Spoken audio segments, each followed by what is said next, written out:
Apresentar inicialmente aqui a Usaflex, né? A Usaflex é uma empresa aí relativamente jovem, né? Foi fundada em 1998, e ela é pioneira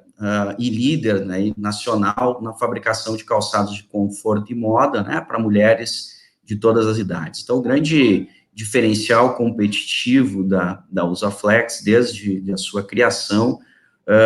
foi o conforto, né? O conforto ele está no DNA da companhia. Todas as decisões estratégicas da companhia, elas são drivadas aí pelo conforto. O conforto, ele permeia, né, toda a organização, desde o desenvolvimento até a fabricação. Então, é comum a gente, dentro do chão de fábrica, né, tá caminhando lá dentro, de repente vem um colaborador né, com um modelo novo e vem questionando, será que esse modelo aqui vai ser confortável? Ou então, esse modelo aqui, sim, esse modelo aqui está super confortável, né? Então, já se criou essa cultura da promoção do conforto, né, através da fabricação de calçados femininos. A empresa, ela tem hoje 4 plantas industriais, todas elas aqui no cluster calçadista do Vale dos Sinos e Paranhana, né, sendo que a matriz fica na cidade de Igrejinha. Temos outras unidades na cidade de Parobé, na cidade de Campo Bom e na cidade de Dois Irmãos. Então, todo o polo industrial da Usaflex fica num raio aí de 50 quilômetros, né? Todas as unidades aí pertencentes ao cluster calçadista aí do Vale dos Sinos e Paranhana, né? Um pouquinho dos números aí gerais da empresa, né? Esses números aqui são números pré-Covid, né? Nós tínhamos aí esse quadro de colaboradores em março de 2020, e eu reforço que eu quis trazer, de fato, esses números, porque a empresa, né, como grande parte aí das empresas no mundo todo, né, foram afetadas aí por esse evento da Covid, mas, felizmente, já está em recuperação, e esse número de colaboradores aqui a gente reforça, porque é também uma grande meta aqui para todos da organização, a retomada, né, de todos esses empregos, e felizmente estamos caminhando para isso, né? Então, aí, pré-Covid, nós estávamos com 3.000 colaboradores. O ano de 2019, nós fabricamos aí em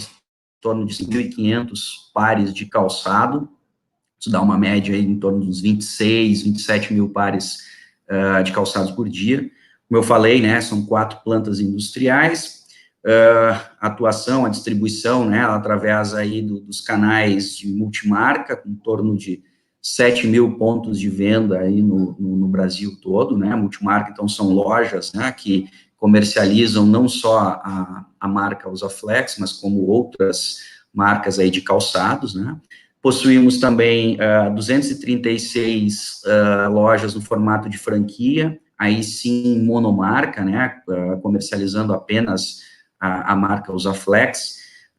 Um dos maiores crescimentos aí em termos de abertura de franquia nos últimos 3 anos, né, então, essa história da franquia, ela começou em 2016 para 2017, então foi um crescimento realmente muito expressivo em termos de abertura de lojas, né, monomarcas. Temos também o canal de exportação, que exportamos aí para 53 países, né, América do Sul, América Central, Europa, Oriente Médio, Ásia, né, Oceania, então estamos aí espalhados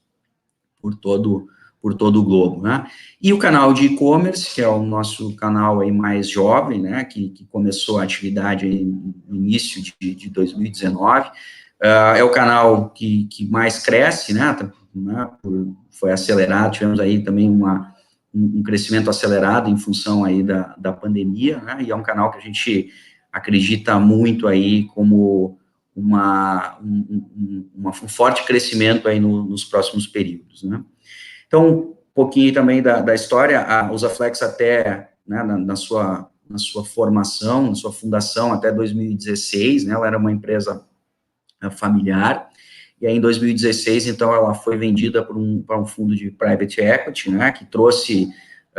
a questão da profissionalização da gestão, né, uma capacidade de investimento em termos de modernização de parque fabril, em termos de investimento em marketing, né, que acabou trazendo a empresa para um novo patamar. Eu acho importante também, né, o público aí não é só da indústria calçadista, então contextualizar um pouco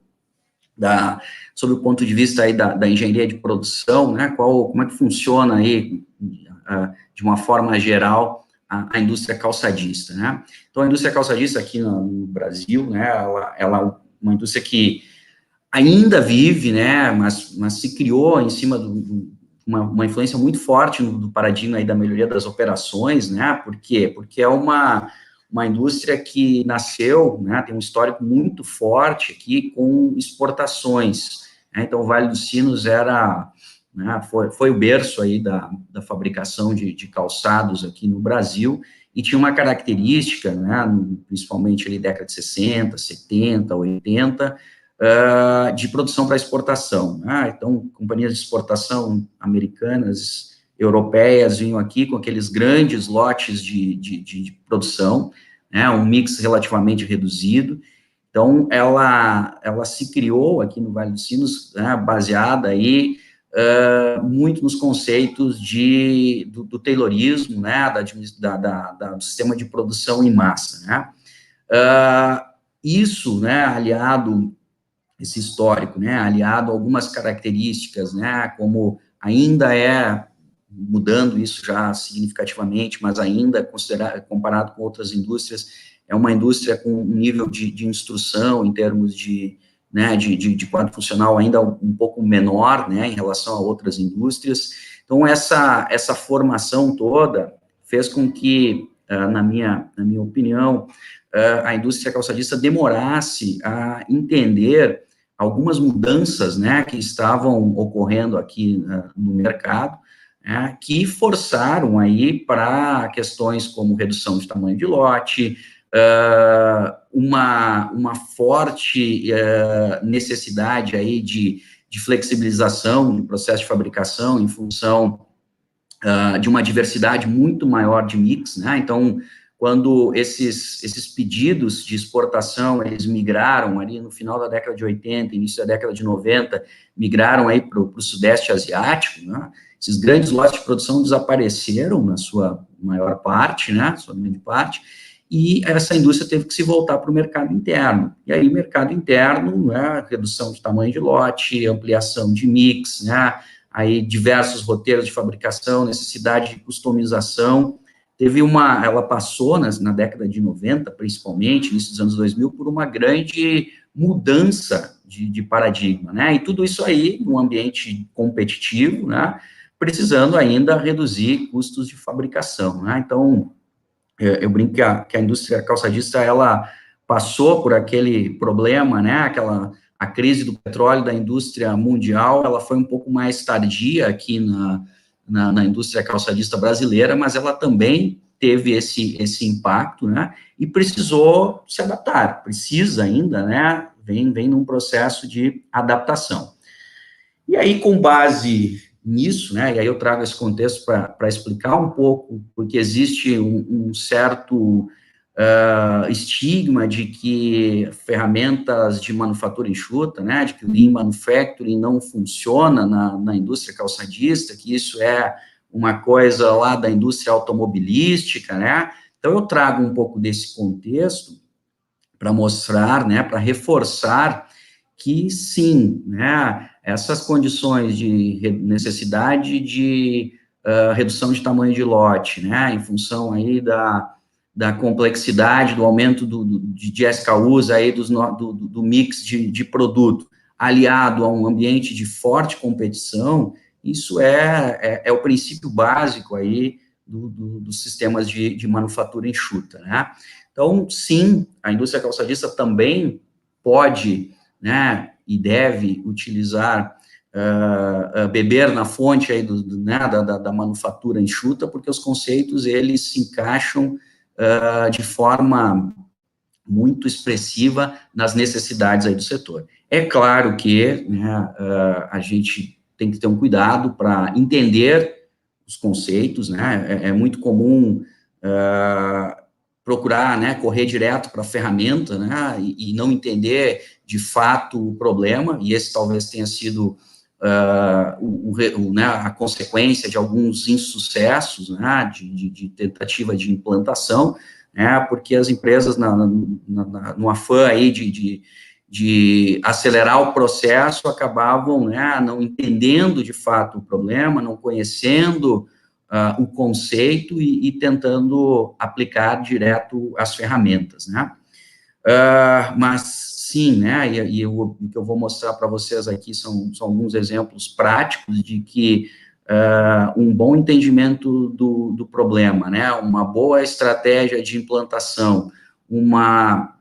a cultura da empresa, né, a alta direção aí convicta de que isso é possível, né, os resultados, eles vão aparecer. E aí eu vou, então, dividir com vocês um pouco da nossa trajetória, né. Então, lá em meados de 2017, né, com essas questões, né, com o objetivo aí de aumentar a competitividade frente a esses novos desafios, né, a Usaflex decidiu, então, iniciar, né, o processo de implantação dos conceitos do Lean Manufacturing, né, os nossos objetivos claros, né, aumento de produtividade, redução de lead time, melhor aproveitamento das instalações, redução de estoque em processo, redução de mão de obra indireta. Naquele momento, então, nós definimos, né, que nós identificamos que nós não teríamos aí competência total interna para fazer, né, para tocar todo esse processo, e aí nós iniciamos a busca aí por um parceiro para nos auxiliar aí nessa jornada, né. E aí veio a Produtari, né, que com todo o seu conhecimento teórico, com todos os seus cases aí já de aplicação, né, com todo o seu know-how aí, foi a empresa que gerou o match aí com a Usaflex para iniciar esse processo.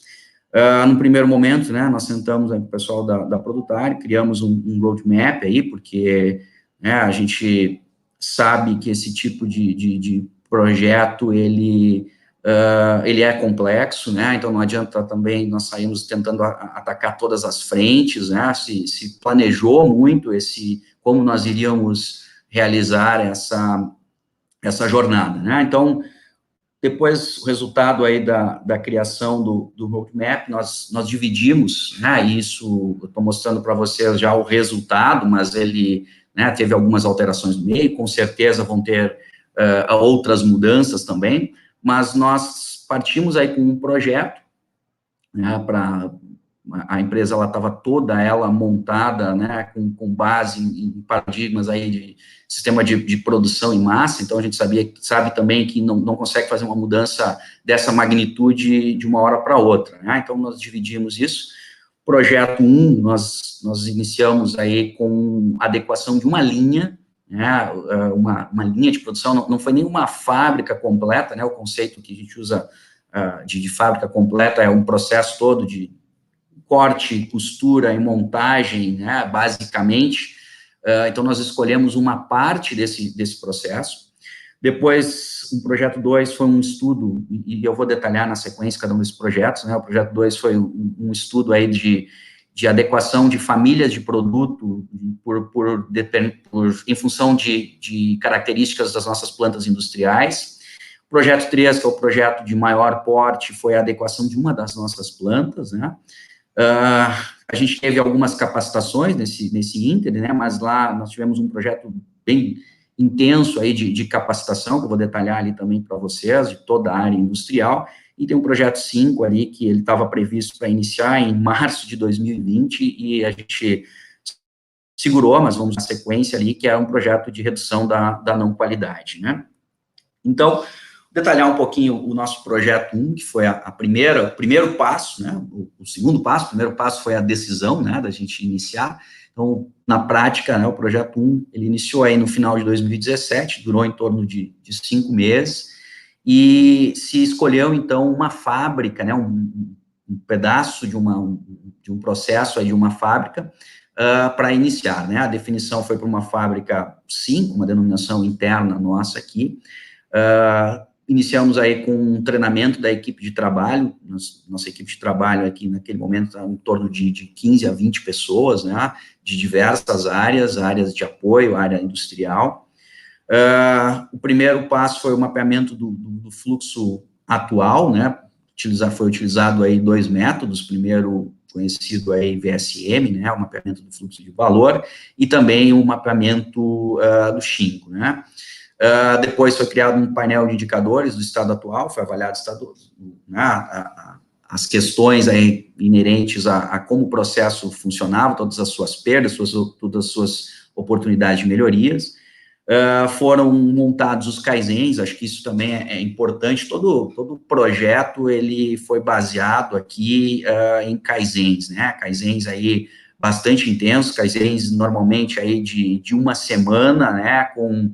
parte da equipe com dedicação exclusiva. Então, o Kaizen iniciava com objetivos bem definidos, o escopo bem definido, e terminava na sexta-feira com, somente terminava se os objetivos ali daquele Kaizen haviam, né, sido atingidos, né? Realmente uma metodologia bastante intensa, mas com resultados práticos aí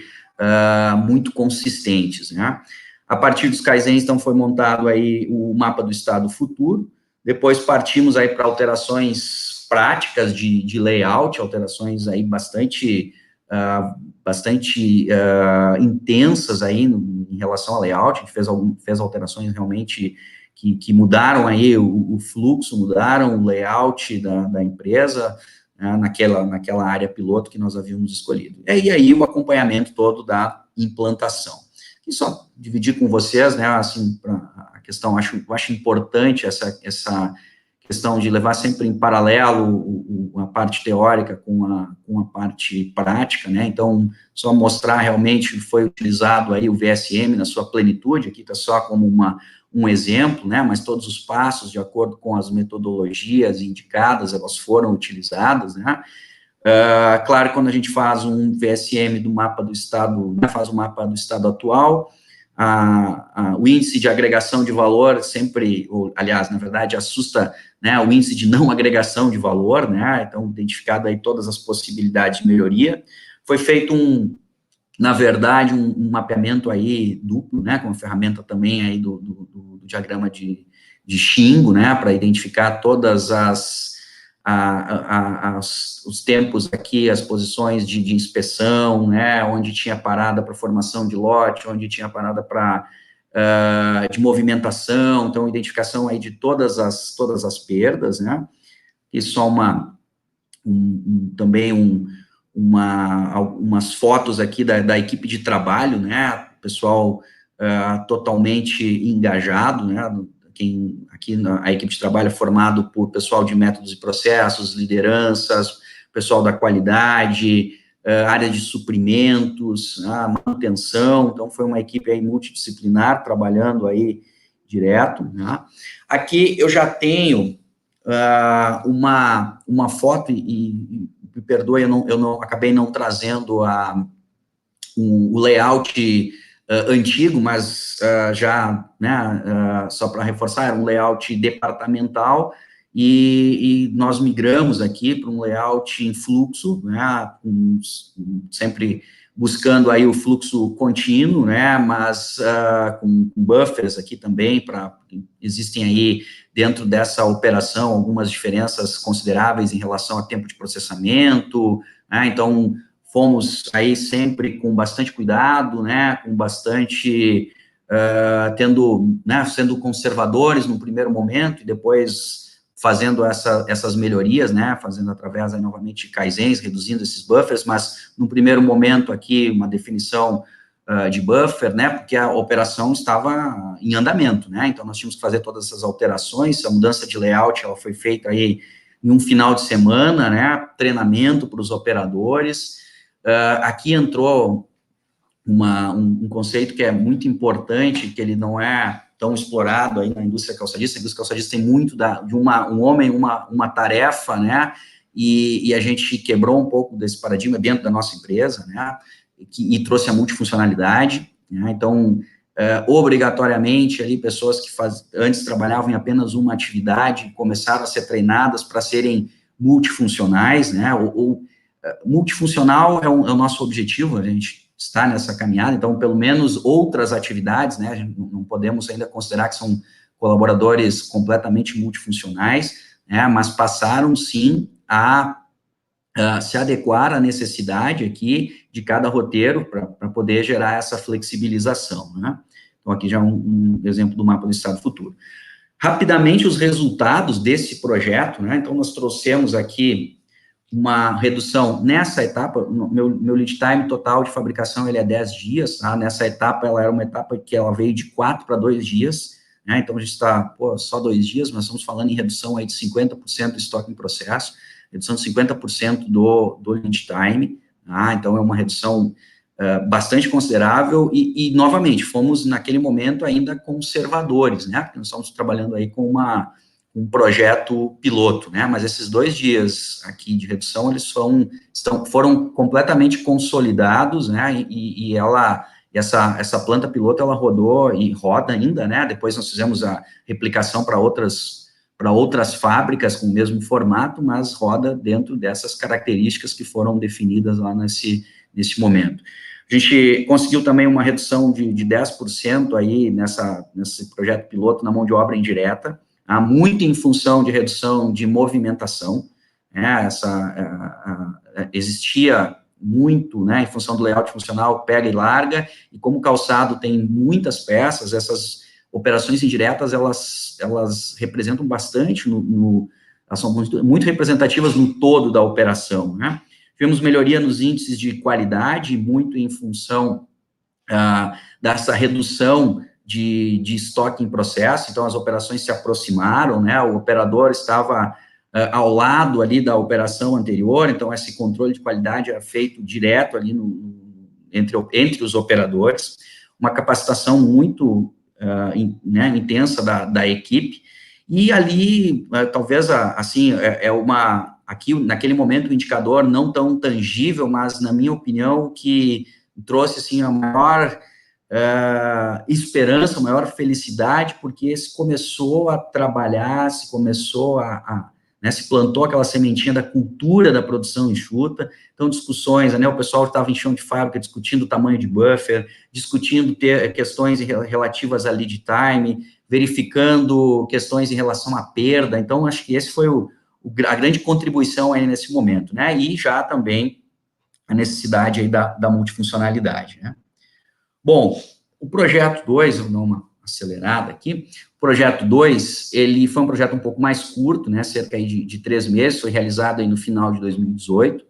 ele foi mais teórico, né, trabalhado muito entre as áreas de engenharia de produto, engenharia de processos e PPCP, e se trabalhou em cima da formação de famílias de produto por semelhanças de processo, né, e depois a alocação dessas diferentes famílias nas diferentes plantas industriais. Até então, toda a planta estava habilitada a fazer todo tipo de produto, né? Uma grande flexibilidade, porém, com perdas associadas em função dessa não especificação, né? O output aí desse projeto 2 era justamente uma identificação de uma planta que seria o piloto aí para o projeto 3. Então, aqui foi trabalhado, né, com cada um dos grandes setores aí de fabricação, corte, aviamento, chanfração, costura, parte de injetados, né, criamos uma classificação aí entre simples, média e complexa, né, relacionada a tempo de fabricação, relacionada à complexidade de fluxo, né, e a classificação das nossas grandes famílias de produto, né, sandália, sapato e bota, tá? Aqui, todos os modelos foram classificados, né, se criou uma matriz aí de modelo em função da complexidade de processo de fabricação, então, todos os modelos foram classificados de acordo com o critério de simples, médio e complexo, e aí esses modelos começaram a ser agrupados em função das nossas 4 plantas de fabricação, considerando que a planta de Parobé e Dois Irmãos são duas plantas independentes, e a matriz, né, tem a unidade de Campo Bom, que é uma unidade apenas de costura, que costura para a matriz, né. E aí,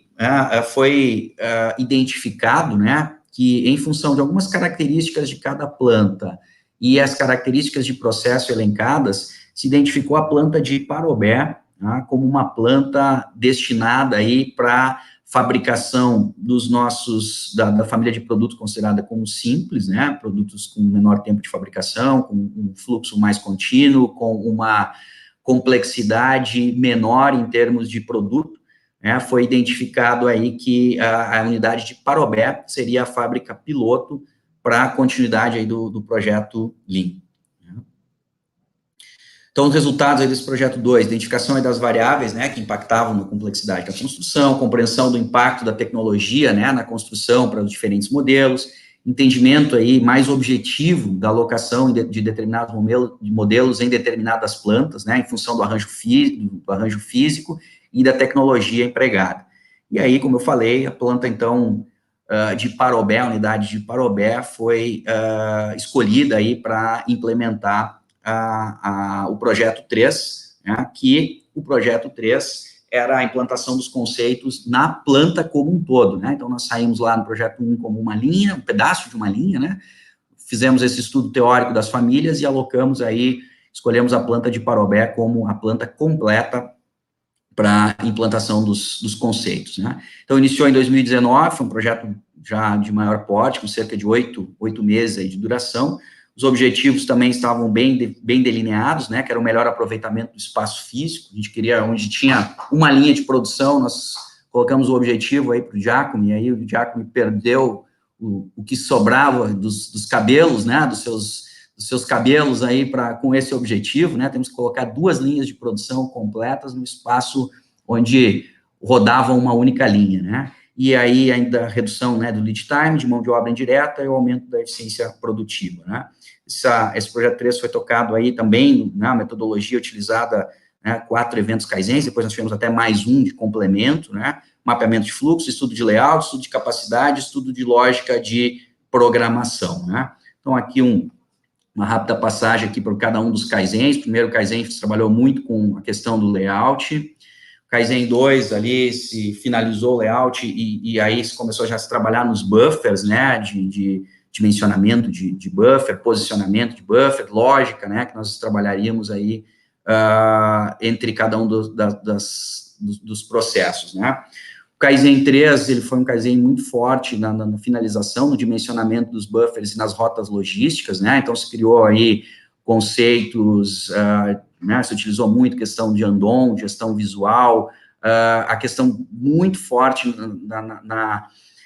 na implantação da lógica de movimentação, na lógica de abastecimento, né, porque mudou completamente, né.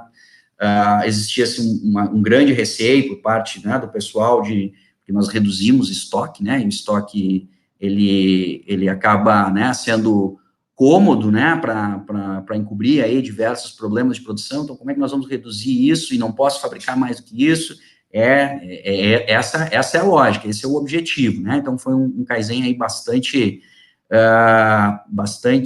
discutido, bastante trabalhado para, né, justamente quebrar esses paradigmas. E aí vai novamente uma menção honrosa aí à turma da Produtari, né, porque a forma como isso foi feito, eu acho que, né, o dimensionamento, o cálculo, ele foi feito numa planilha, ele era, né, o resultado de tudo isso já estava calculado. A parte do cálculo, isso é a parte mais simples, né, feito aí no Excel, mas o trabalho junto a toda a equipe, né, para que o pessoal conseguisse, em conjunto, enxergar esse resultado, né, acho que esse foi o grande mérito, né, no final aí desse Kaizen, todos convencidos de que esse era o caminho, né, acho que isso é muito importante aí no processo. E o Kaizen 4, então, né, se trabalhou com os indicadores e a lógica de programação. Aqui, né, a gente tem um mapa já do estado futuro, né, nós saímos, como eu falei para vocês, de um lead time de fabricação completo de 10 dias para 6 dias e meio, tá? poderíamos, teoricamente, chegar até a números menores do que esse, né, poderíamos aí chegar a 5 dias, mas como eu falei, né, acho que a gente está indo passo a passo, né, e esses 6 dias e meio nós conseguimos de uma forma, depois, né, na prática, de uma forma muito consolidada, de uma forma muito solidificada, né, e ele está funcionando desde então muito bem. Já rodamos, né, e os indicadores também mudaram, né, então os indicadores passam a ser muito mais indicadores de fluxo. O pessoal de vez em quando me liga, estamos rodando em 5 dias e meio, né, às vezes entra uma programação mais adequada, às vezes é um ganho de produção, o pessoal consegue rodar 5 dias e meio, né, mas estamos aí na média em torno de 6 dias e meio de lead time nessa fábrica, né. Resultados aí desse projeto 3, ela é a nossa planta com maior produtividade na empresa, de fato, né, valeu a pena aí o Giacomo ter perdido o restante dos seus cabelos aí, porque foi colocado a produção de duas linhas, né, naquele pavilhão onde antes rodava uma linha só, então a produção, o aproveitamento ali saiu dos 1.800 pares para os 3.600 pares, né. Teve uma redução, né, drástica aí no estoque em processo, uma redução aí, né, de em torno de 25% no lead time, até um pouco mais, né, no lead time, e uma simplificação aí do sequenciamento, né, o fluxo contínuo traz essa grande vantagem também, né, de simplificar o sequenciamento. Existe uma lógica intrínseca no próprio sistema, né, o próprio sistema gera essa lógica de sequenciamento. Bom, o projeto 4, rapidamente, né, foi uma capacitação de maior porte, aí, onde uma equipe de 32 colaboradores aí passaram por um processo aí de 96 horas de capacitação durante praticamente 6 meses, né, então conceitos aí de Lean, TOC, gestão do posto de trabalho, operação padrão, MASP, né, tudo isso feito em paralelo entre teoria e, né, cada módulo que era concluído, as equipes iam para o chão de fábrica e aplicavam os conceitos, né, através de mini projetos, né, de melhoria. Então, isso também, acho que essa metodologia, ela tem um resultado imediato, né, o pessoal enxergava a teoria, entendia a teoria, ia para lá e aplicava, né, e depois, no final de cada módulo, os grupos apresentavam os trabalhos para a gerência, para a direção, né, trabalhos muito interessantes, né, foram, é óbvio que trabalhos de pequeno porte, mas com aplicação, né, da ferramenta e principalmente com a solidificação dos conceitos, né. Como eu falei para vocês, o projeto 5, ele, né, está em stand-by, mas provavelmente agora, início de 2020, ele volta, né, para ser aplicado, que é um projeto aí de redução da não qualidade. Bom, para finalizar, né, os resultados gerais aí de até agora, a nossa jornada Lean, né, que eu reforço que ela está iniciando ainda, né, mas já tem alguns resultados aí tangíveis, né, que eu posso dividir com vocês, né, clara redução do lead time, né, de processo, tá? Tanto no projeto piloto quanto lá na fábrica, naquela planta de Parobé, uma redução muito grande de falhas por não qualidade, né, já expliquei, né, anteriormente ali, mas essa aproximação ali das operações, né, a redução dos estoques em processos gera essa identificação aí das falhas de imediato, né, e o próprio processo, por reduzir lead time, né, ele te obriga a trabalhar mais para reduzir a não qualidade. Não é por acaso que o nosso próximo projeto vai ser a intensificação nesse item. A gente identificou, sim, aumentos aí de produtividade, otimização do fluxo, né, redução de estoques, e resultados aí, né, não tão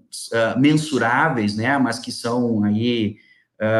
o que nos dá a certeza de que o processo vai se manter, vai continuar dentro da lógica de melhoria contínua, é a implantação da cultura Lean na organização, né? Junto com isso, uma forte capacitação do quadro de colaboradores, né?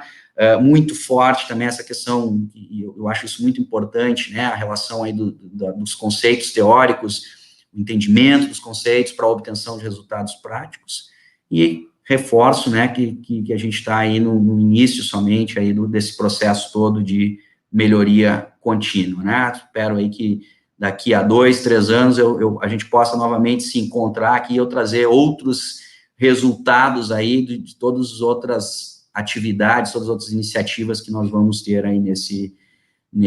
nessa sequência. Certo, senhores? Obrigado.